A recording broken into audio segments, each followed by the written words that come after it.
Welcome back, guys, to another episode of the latest cryptocurrency news brought to you by Blockster, your one-stop crypto content related platform.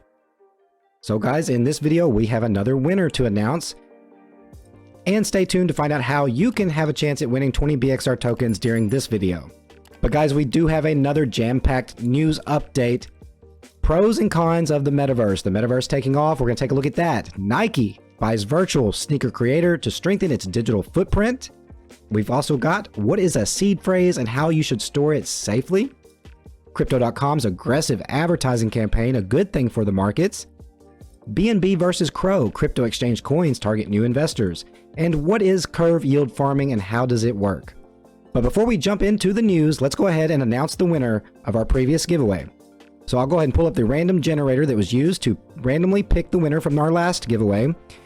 And you can see number 9 was picked. And on the list, number 9 was Ulysses Premost. So Ulysses Premost, you are the winner of 20 BXR tokens from our previous giveaway. All you need to do is check the pinned comment in the comment section of this video for a way to contact Blockster to get your 20 BXR tokens.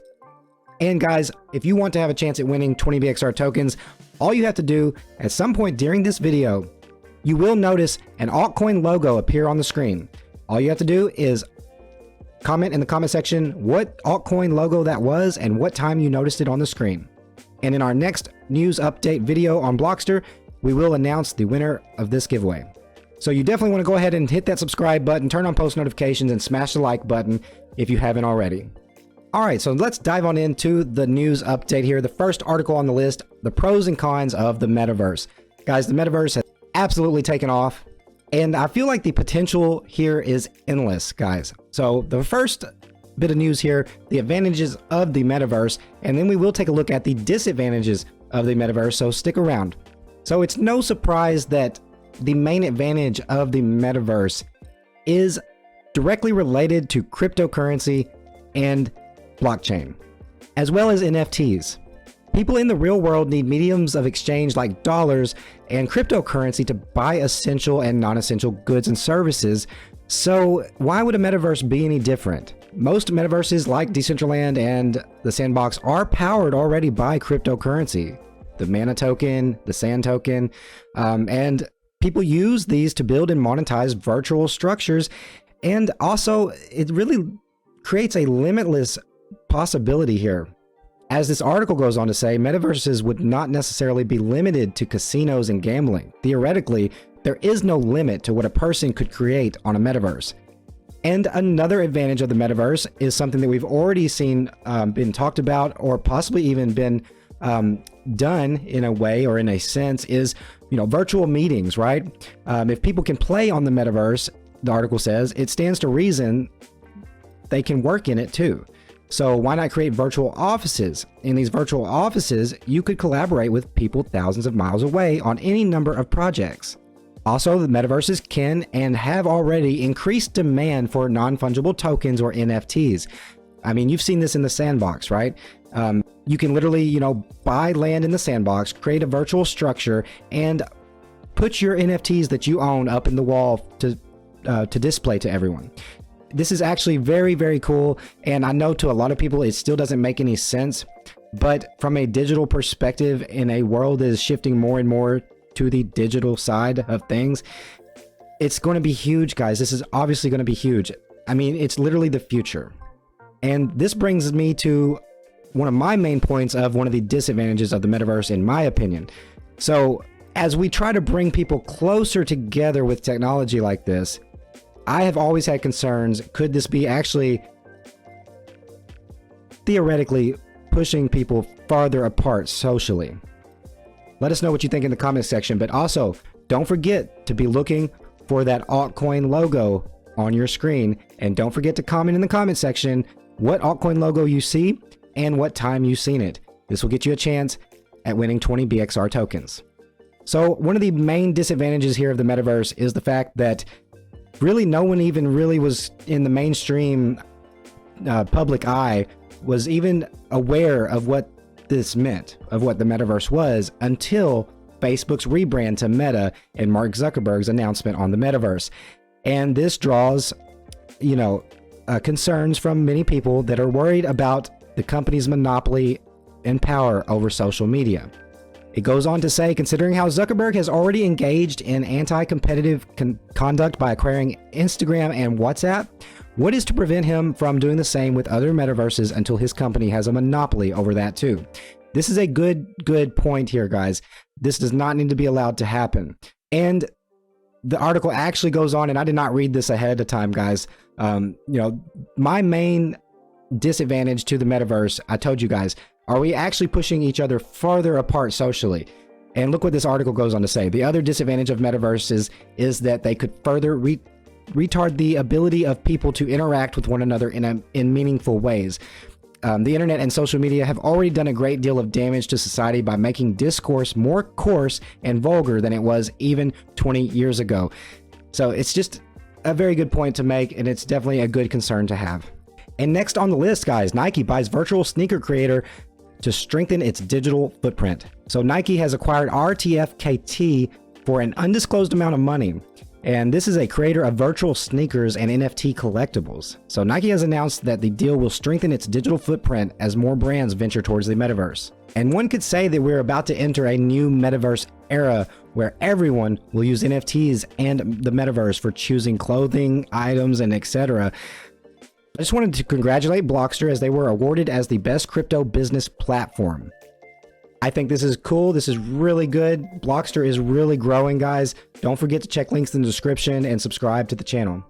So when you set up a crypto wallet like Ledger, Trezor, or MetaMask, it generates a string of 12 to 24 simple words called a seed phrase. The wallet uses the seed phrase to create private keys. Private keys enable you to send or spend crypto with not your keys, not your crypto. So how can you store your seed phrase safely? So the simplest way to secure your seed phrase is by writing it down on multiple pieces of paper and storing these pieces of paper in multiple locations. You could split your seed phrase into multiple groups of words and store each group in a separate location or safe deposit box. Some savvy people use specialized services to engrave their seed phrases into durable substances such as stainless steel. You can then store your seed phrase in a safe deposit box. Or you can use an encryption tool to encrypt your seed phrase. You can then store the encrypted seed phrase securely and decrypt it as and when necessary. So I'm sure that you guys have all seen a Crypto.com ad somewhere, whether it's on Facebook, YouTube, somewhere, right? I mean, they even bought out the Staples Arena, okay? So, is this a good thing for the markets? Let's dive into this one. As it says here, Crypto.com purchased the naming rights to the iconic Staples Center, which is home to various Los Angeles basketball teams, including the Lakers. And that was a deal that is apparently worth over $700 million delivered over the next 20 years. But is this beneficial to the market as a whole? My opinion, yes. You're throwing crypto straight into the public eye to the masses, right? I do think this is good for the market. Let's see what the article has to say. Basically what they say here, from a purely observational standpoint, sponsorship deals are intended to familiarize people with a brand and entice them to use whatever products and services the advertised brand provides. This is primarily the goal of Crypto.com's advertising spending spree. Aside from that, the advertising has another task, and that is to familiarize people who are still unfamiliar with cryptocurrencies with these new instruments. So like I said, bringing crypto directly into the public eye of the masses of all the people that are still unfamiliar with blockchain and cryptocurrency. So overall, a good thing. Let's continue. It also goes on to say that this greatly benefits the broader crypto market because it increases cryptocurrency's visibility in traditional markets while also encouraging people to learn more about cryptocurrencies and how they are used. And this is referring to FTX, which recently purchased the naming rights to the American Airlines Arena in Miami, renaming it the FTX Arena, and even purchasing a spot in the Super Bowl to demonstrate that cryptocurrency is present in these spaces that were previously dominated by car brands or airlines, and to make them part of the daily lives of users and fans of cryptocurrency. Absolutely beautiful, man. I mean, there's so much money in crypto, right? I mean, these exchanges have probably made so much money, so no wonder they're spending this money on advertising this way. And I think it is a very good thing for the crypto markets as a whole. BNB versus Crow. Crypto exchange coins target new investors. Let's dive in. So as it says, these are exchange coins, right? So the native token for the Binance exchange is BNB, and the native token for the Crypto.com exchange is CRO, or ticker CRO, Crypto.com coin. These coins are similar in that they are decentralized, belong to crypto exchange platforms, and are tradable. However, their price history since launch is divergent. And the article goes on to say the CRO to BNB rate during writing stands at BNB 0.007, an increase of 3.1% in the last 24 hours. CRO also had a notable increase of 76.4% within a month, while BNB has a monthly increase of 25%. I would like to point out that BNB has seen massive gains as well as CRO. However, it goes on to say in the last 5 days, the trend of converting one CRO to BNB favors the CRO coin. The rate of increase in the number of new addresses is also divergent between the two coins. In the past 24 hours, the rise in BNB holders is only 0.01%, while CRO has more considerable rise of 0.4% in holders in the past 24 hours. So it's no surprise that these exchanges would like to try to target new investors. And are they doing this through their coins? So discounted native tokens. While CRO had a launch that had a relatively long airdrop, BNB has a different promotional approach. BNB is selling their coin at half the price of the past year. This half price arrangement will end in 2022, but it is still attracting many new investors. Binance is known for its efforts in giving free blockchain knowledge to its new customers. Their efforts help to lure them into becoming new investors by guiding them well.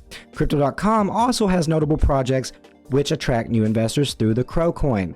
Recently, Crypto.com said that its new Visa card would grant 8% cash back on cryptos bought using it, including CRO. And both teams behind CRO and BNB offer excellent technical advice to their investors and other enthusiasts. They both introduce interested parties to step-by-step problem resolution protocols, urging more people to try trading in cryptos.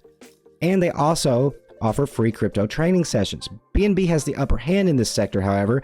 Its parent company already has a blockchain academy, which CRO lacks. In the Binance Academy, the technology team provides new market trends and expert advice.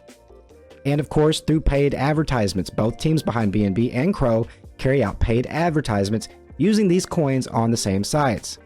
And a good way to target new investors is through native coin giveaways. So Binance and Crypto.com hold some contests for their customers and reward them with BNB and CRO coins.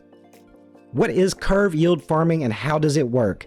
Well, let's dive in. Yield farming is a good way to provide passive income in cryptocurrency, but there are some dangers and concerns here. Theft is the biggest one, which goes beyond regulatory controls. It's one of the issues driving regulatory crackdowns right now. You are effectively lending out digital money to earn passive income through an APY, which is held by software, okay, which has always been vulnerable to hacker manipulation, with hackers always finding ways to exploit coding flaws in order to steal funds from you. Okay, so this brings me to something that, is very important. We need a yield farming platform that is capable of making sure and ensuring users that their money is safe and secure. Thank you guys so much for watching another episode of the latest crypto news here on Blockster. Don't forget to drop that comment in the comment section if you noticed an altcoin logo appear on the screen. Type the logo in the comment section and type the time that you've seen the logo. And a random winner will be picked in our next episode. Hit that subscribe button, smash the like button on the way out, and we'll see you in the next one.